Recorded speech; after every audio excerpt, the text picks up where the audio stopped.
Hey everyone, this is Ryan Blasky. I just wanted to do a quick walkthrough of my new book, The Concord Mall. This is a photo book I put together last year, featuring photos from the Concord Mall in Elkhart, Indiana. You can see here that we have a nice cover. It's hardcover. I worked with Kath Kerr of Kerr Designs on this cover. I really wanted to design something that was timeless, and I was inspired by some older children's books that had this kind of gold foil and just like this nice texture to the book.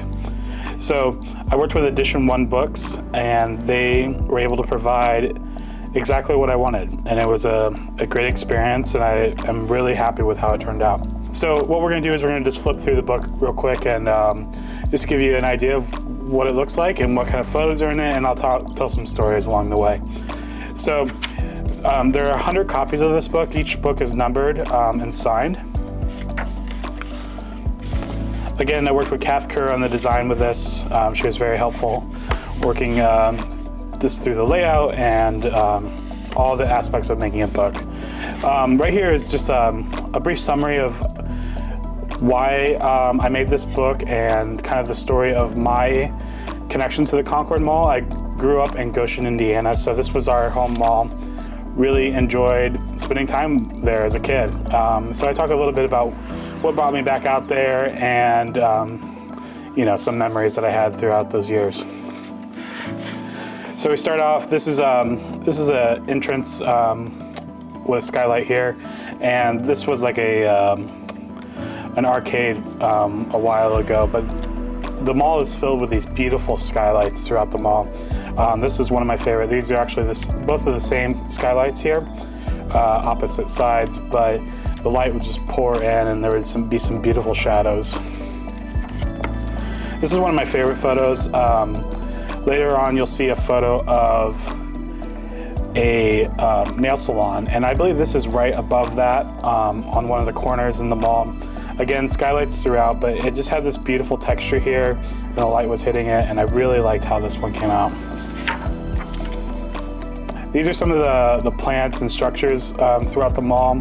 I posted these photos online, and a lot of people were telling me stories when they were kids. They would climb up here and slide down and get in trouble, but again, just very 70s aesthetic. And if you know anything about the mall, it never really changed. It was very much like a time capsule. Again, with the wood paneling and the plants, including, you'll see later, the palm trees.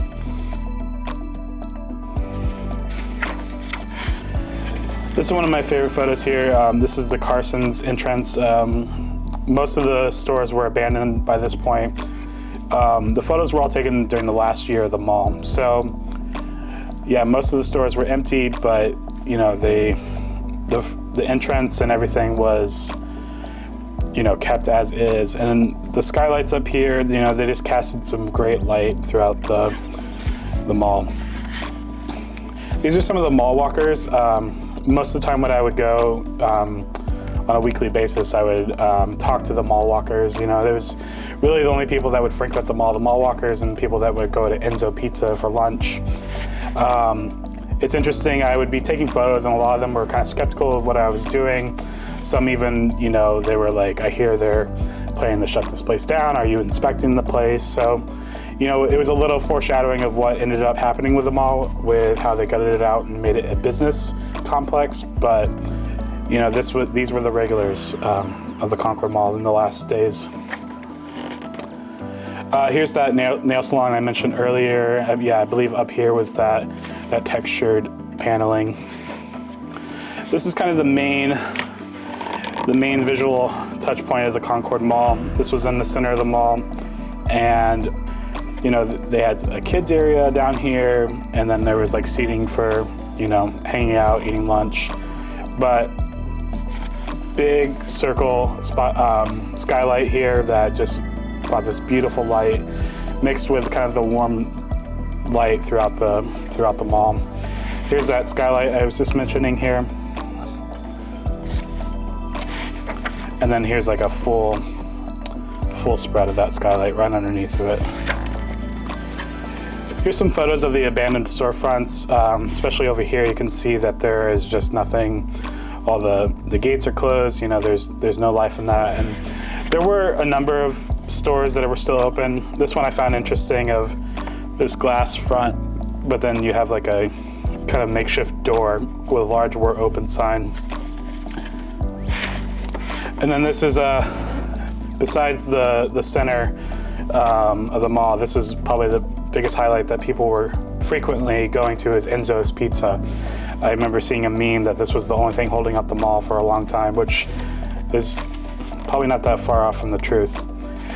So every time I would visit the mall, I would always stop here and get a number 2 combo, which was, you know, a large sausage pizza and 2 breadsticks and, you know, a lemonade or something like that. So yeah, I believe they are hopefully opening up a new location, but I have not heard anything as of yet.